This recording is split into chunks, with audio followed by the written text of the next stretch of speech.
Saudi Arabia did not enter football quietly. It entered with Cristiano Ronaldo, Neymar, Benzema, Newcastle United, the Saudi Pro League, and a World Cup. But this was never just about buying players. Players were the billboard. The real purchase was attention, then access, then legitimacy. And once you follow the money, the story gets uncomfortable fast.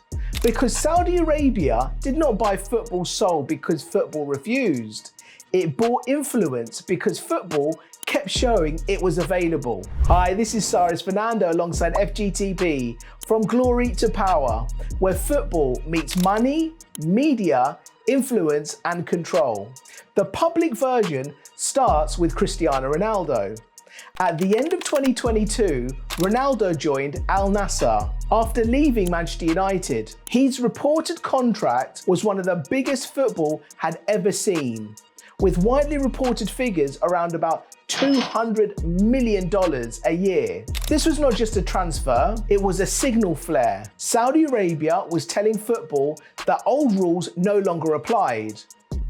A player Europe had started treating like a fading superstar became the face of an entire national football project.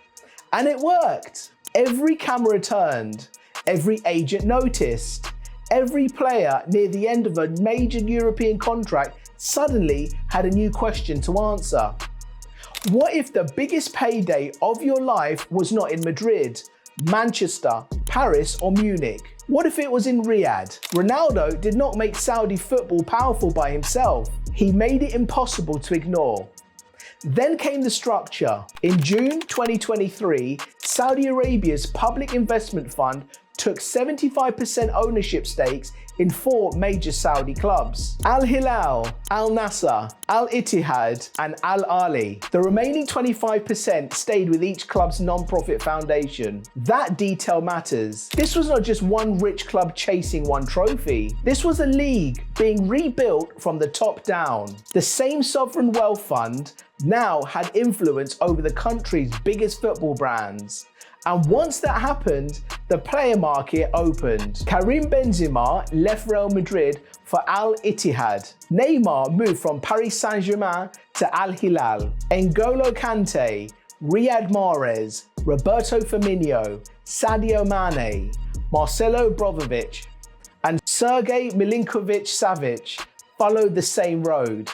Saudi football was not waiting to develop prestige over 20 years.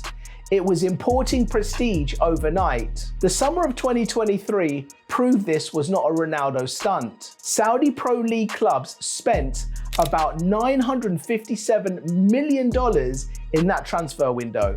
Reuters reported that the Saudi outlay was the second only to the Premier League and higher than 4 of the Europe's big 5 leagues. This was the shock. Not just who they signed, how fast they changed the market. European clubs suddenly had a new exit door for expensive wages. Agents suddenly had a new negotiating weapon. Players suddenly had an offer that made loyalty sound smaller. And fans had to face a question they usually avoid. When the number gets big enough, how many football principles survive? Some players said yes because of money. Some players said yes because their European peak had passed. Some said yes because clubs wanted to sell. But the effect was the same. Saudi Arabia did not just buy talent, it bought leverage over the transfer market. Before the Saudi Pro League exploded, there was Newcastle United. In October 2021, an investment group led by PIF completed the takeover of Newcastle United. PIF's own announcement said the acquisition was completed on October 7, 2021, after Premier League approval. For Newcastle fans, this was not abstract geopolitics. They had lived through years of frustration. They wanted ambition. They wanted investment. They wanted their club to stop feeling trapped. So when the takeover happened, many fans celebrated because it felt like a rescue. That is what made it powerful. Saudi Arabia did not walk into European football through a random club. It walked into the Premier League through a club with deep history, a huge fan base, and years of emotional hunger. That is the moral trap. When money fixes your club, buys players, raises standards, and gives fans hope, fewer people want to ask what the money is really buying. Now we get to the numbers in the title. The clean fact is this. The Guardian reported that Saudi Arabia had spent at least $6.3 billion on sports deals since early 2021. That was not football alone. It included the wider sports machine: football, golf, Formula One, boxing, esports, sponsorships, and event hosting. So the honest line is stronger than the sloppy one. Saudi Arabia did not spend $6 billion only on football. It built a $6 billion plus sports power machine, and football became the main weapon. Because football gives something other sports cannot match: weekly emotion, club identity, global youth culture, national pride, transfer obsession, and the World Cup. Golf can buy headlines, boxing can buy fight nights, Formula One can buy luxury attention, but football buys belonging. That is why football mattered most. Then came the prize on December 11, 2024. FIFA confirmed Saudi Arabia as host of the 2034 World Cup. FIFA described the appointment as a conclusion of a bidding process that began in October 2023 and was approved by the acclamation. But the route was controversial. AP reported that Saudi Arabia was the only candidate, and that FIFA's fast-tracked process left countries with less than 4 weeks to express interest. That is where the story becomes bigger than transfers. First, Saudi Arabia brought global attention, then it brought club influence, then it brought league credibility, then the biggest football event on earth arrived. The World Cup was not the start of the plan. It was the clearest proof that the plan worked. This is the part football often tries to skip. Human rights groups have reportedly accused Saudi Arabia of using sports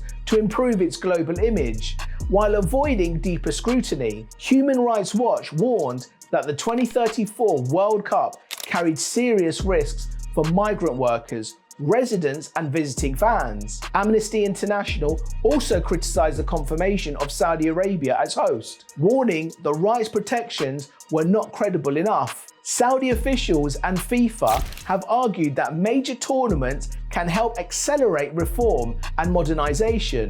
That is a central tension. Is football helping Saudi Arabia change? Or is Saudi Arabia teaching football what it is willing to ignore? That this is not a simple question, but pretending it does not exist is the point of sports washing. The game becomes the distraction. The badge becomes the shield. The superstar becomes a softer headline. Here is the part Europe does not like admitting. Saudi Arabia did not force football to participate. Football participated. European clubs sold players. Agents negotiated deals. Players signed contracts. Broadcasters covered the spectacle. Fans clicked the clips. Even clubs that criticized the spending still understood the benefit. A Saudi offer could remove an aging player's salary. A Saudi transfer fee could help rebuild a squad. A Saudi rumour could help an agent pressure a European club. So this was not just an invasion, it was a transition. Saudi Arabia brought the money. Football opened the door, but money has limits. Saudi Arabia has brought attention, but attention is not culture. It has bought stars, but stars are not a league. It has bought hosting rights, but hosting rights are not trust. The real test is what comes after the first wave. Can Saudi Pro League build a real global audience after the novelty fades? Can it produce elite Saudi players, not only import famous foreign names? Can the clubs become financially sustainable?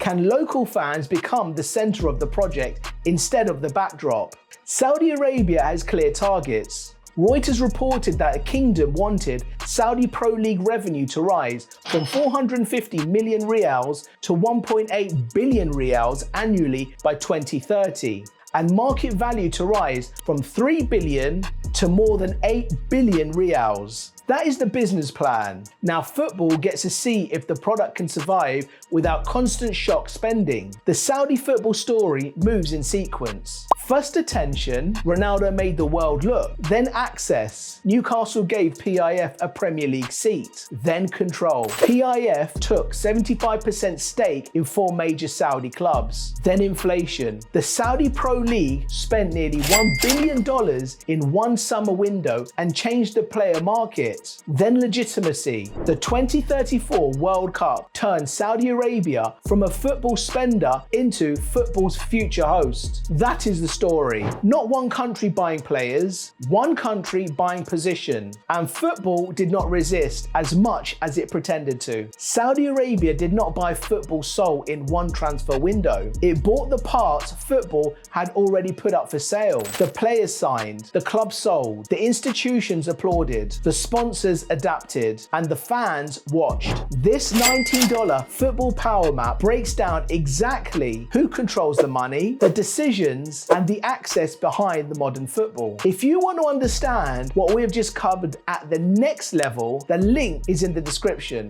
And if you want to understand the human stories behind the players who made the impossible decisions under this kind of financial pressure, FNTG has it every week. You can watch that next. All financial, structural, and competition references are drawn from AP, Reuters, The Guardian, Human Rights Watch, Amnesty International, and FIFA Communications. Because this was not just about who Saudi Arabia bought, it was about what football became while letting the money in. I'm Cyrus Fernando, this is FGTP, from glory to power, and I'll see you soon.